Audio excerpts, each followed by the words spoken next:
আসমান নিকাব দিয়া রাখলে তো এত সুন্দর জ্যোৎস্নাটা দেখতে পারবা না। কি সুন্দর টস টস করতেছে জ্যোৎস্নাটা, তাকায় আছে আমাদের দিকে। তুমি এমন করলে হবে নাকি? একটু অন্যভাবে ভাবো। এই দুনিয়ার মধ্যে, এই পৃথিবীর বুকে এই যে বোরখা, বোরখা নামক কোনো শব্দ নাই। আমরা বোরখা পরে নাই, আমরা একদম নর্মাল আছি এবং আমরা সুন্দর জ্যোৎস্না দেখছি। তাকায় দেখো জ্যোৎস্নাটা, ভালো লাগতেছে না? কি ব্যাপার ম্যানেজার সাহেব? স্যার একটা কথা বলতেই হবে স্যার। হ্যাঁ বলেন না, বলেন। আসলে হয়েছে কি স্যার, ওই যার কাছ থেকে বোরখাগুলো নিয়ে এনেছিলাম না, সে তার বোরখাগুলো চাইছে।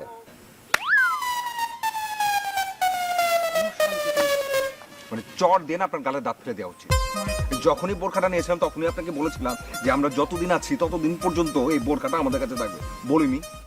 স্যার সে এখন বলছে তার ভাড়া টাড়া কিছু লাগবে না, এখন তার বোরখা এখন দুইটাই ফেরত চাইছে স্যার।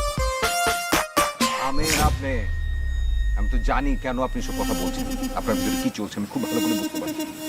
এদিকে আসেন, এদিকে আসতে বলেছি, কোনো চট থাপ্পড় দেবো না, প্লিজ এখানে আসেন সামনে। আমি তো খুব ভালো করে বুঝতে পারছি কেন আপনি এসব করছেন। চিন্তার কিছু নেই। এই যে টাকাটা ধরেন, ধরেন। যার বোরখা তাকে বলবেন যতদিন আমরা এখানে আছি ততদিন পর্যন্ত এই বোরখা আমাদের কাছে থাকবে। এটা হচ্ছে ওনার বোরখার ভাড়া। স্যার একটা কথা জিজ্ঞেস করি স্যার। বলুন। আপনি না বলেছিলেন স্যার যে সূর্যের আলোতে আপনার অ্যালার্জির অসুবিধা হয়, এখন তো সূর্যের আলো নেই কো, তাহলে আপনি এখন বোরখা পরে বসে রয়েছেন কিছুর জন্য?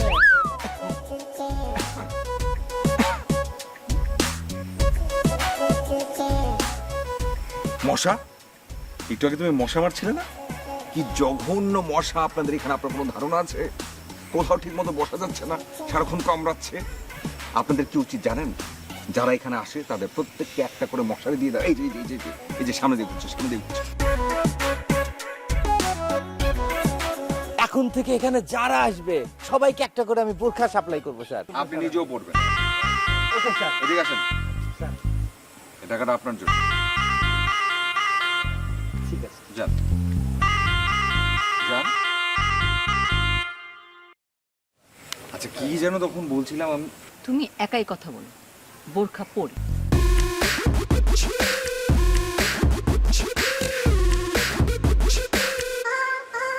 কথা তো শুনতে হবে।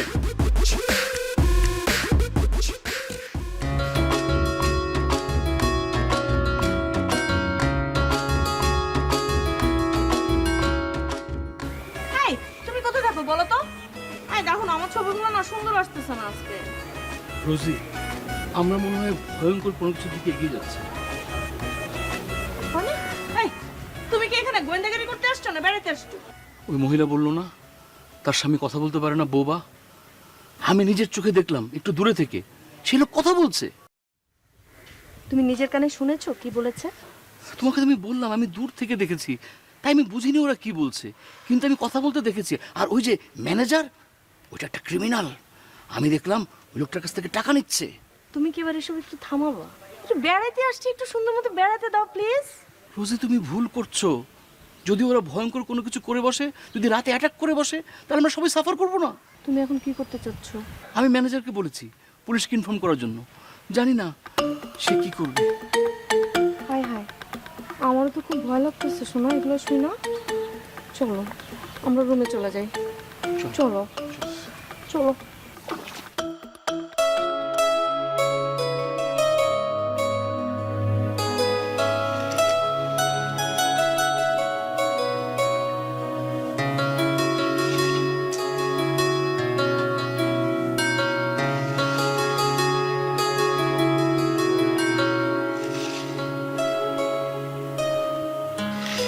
দিবা না আমাকে খাবার, আমি খাবো না। কি হলো, খাও না তুমি? এরকম করছো কেন? খাবারের উপর কি রাগ? রিসোর্টে আসছি তাই না, সবার বাইরে অন্য অন্য গেস্টরা কি মজা করে খাচ্ছে ফুর্তিতে, আর আমি একটা চার দেয়ালের মধ্যে বন্দি জেলখানার মধ্যে বসে বসে খাচ্ছি। তোমার কাছে জেলখানা মনে হচ্ছে? তো কি? মানে 4 দেয়ালের মধ্যে তুমি আর আমি বসে আছি, তোমার কাছে জেলখানা মনে হচ্ছে? হ্যাঁ। ওকে।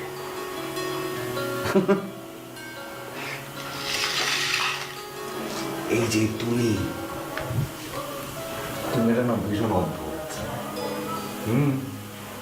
একটু আগে তোমাকে আমি কি বললাম, তুমি ভুলে গেলে, তোমার মাথার মধ্যে একদমই নাই এরকম কথা বলি। একটা বার জন্য তুমি ভাবছো না জ্যোৎস্নার কথাটা কি বলেছিলাম? হ্যাঁ, আচ্ছা আবারও বলি তোমাকে, আপনি তো একটু ধরে, তোমার মনে হচ্ছে এটা একটা জেলখানা। এটা তোমার মনে হচ্ছে, তুমি ভাবছো, ভাবনাটাকে ফেলে দাও, একবার জন্য ভেবো না যেটা জেলখানা। তুমি ভাবতে শুরু করো, তুমি কাঞ্চনজঙ্ঘায় বসে আছো আর তোমার পাশে একটা ডলফিন, আমি যে কিনা রিকোয়েস্ট করছে খাবারের জন্য, খাও খাও। তোমার খেতে ইচ্ছে করছে না, তুমি মাথায় হাত না দিয়ে ওদিকে তাকাচ্ছ, জানলার দিকে, দেখো ওদিকে। ওখানে দিয়ে যদি তুমি তোমার হাতটাকে একটু বাইরের দিকে দিয়ে দাও, মেঘ আসবে, তোমার হাতকে স্পর্শ করবে। ইমাজিন করো, ইমাজিন। দেখ না, আমার আর সহ্য হচ্ছে না, এক মুহূর্ত আমি এখানে থাকবো না। সমস্ত বিষয়টা আমার হলো, ওটা হাসাহাসি করছে কেন? আমি কি আমার উপরে হাসি করতে আমি এদিক ওদিক এখানে আসছিলাম?